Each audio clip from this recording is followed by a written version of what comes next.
Hi, this is Mrs. Slater, and in this lesson we're going to review factoring four-term polynomials.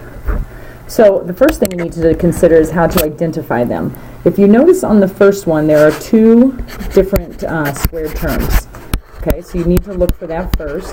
And then notice that the first one is a positive, meaning a positive x squared. There's no sign in front, so it has to be a positive. And then on this one, it's a negative squared term. So if one is positive, one is negative, that's when you know it's going to be a 3-1 combo. Okay, now over here on the right example, you can see that there's only one term. So that's how you would know to just do a 2-2 combo, where you're going to group the first two, factor out the GCF, the second two, factor out the GCF, and so on. But the primary focus of this one is to review the 3-in-1 combo. So for example, this next one, you can look at 25y squared, and I'm going to show you how to, again, to identify it. And if you look at the squared terms, the 25y squared, that's positive, and this one is negative, so there's a good chance that this is a 3-1 combo. Okay, so now that we know how to identify them, you now need to think about what dots is all about, because that is an important part of 3-in-1 combo. All right, so in general, dots means difference of two squares. Okay, and then from the most basic, difference of two squares would be something like this. X squared minus y squared. What will always happen is you split up the x's, you split up the y's, and then one's going to be positive and one's going to be negative. Because when you multiply that through, if you do multiply it through, outside, inside, last, the insides will always cancel out. And that's what makes these so special.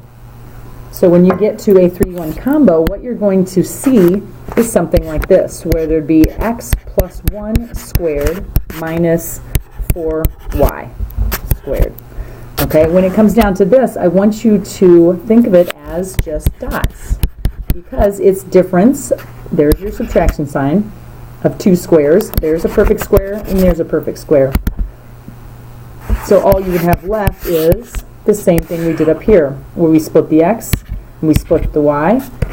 Here we're going to split the x plus 1's, and we're going to split the 4y into its perfect square, and then one's negative and one is positive. So that's how you can answer that question. Okay, so now let's start at the beginning with the brand new problem.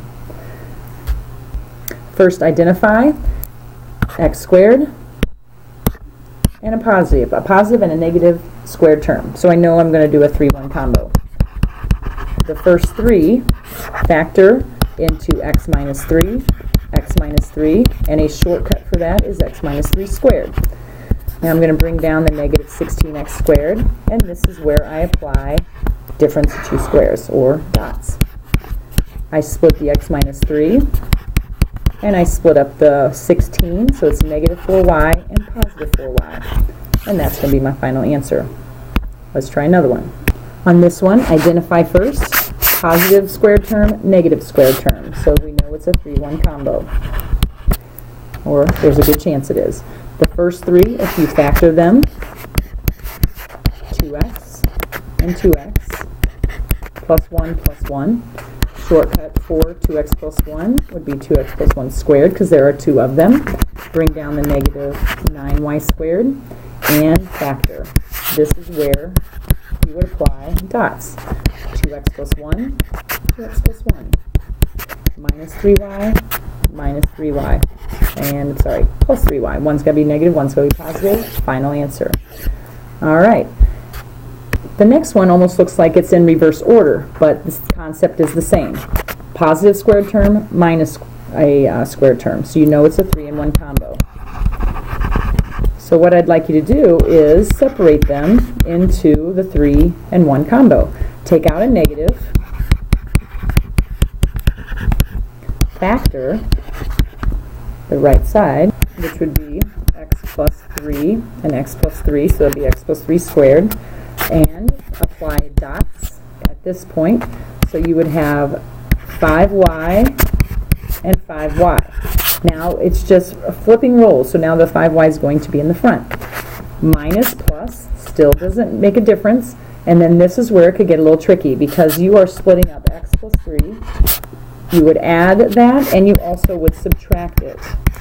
So that's going to make a final answer of 5y minus x minus 3, and 5y minus x minus, or plus 3. Those will not change. This would be the only part that would change.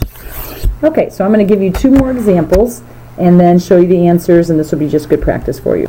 Okay, go ahead and push pause and write down the 2 practice problems.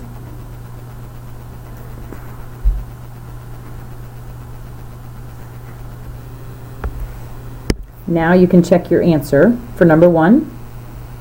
Go ahead and push pause. Now push pause to check the first part of number 2 and the second part. Hope this helped, and see you tomorrow.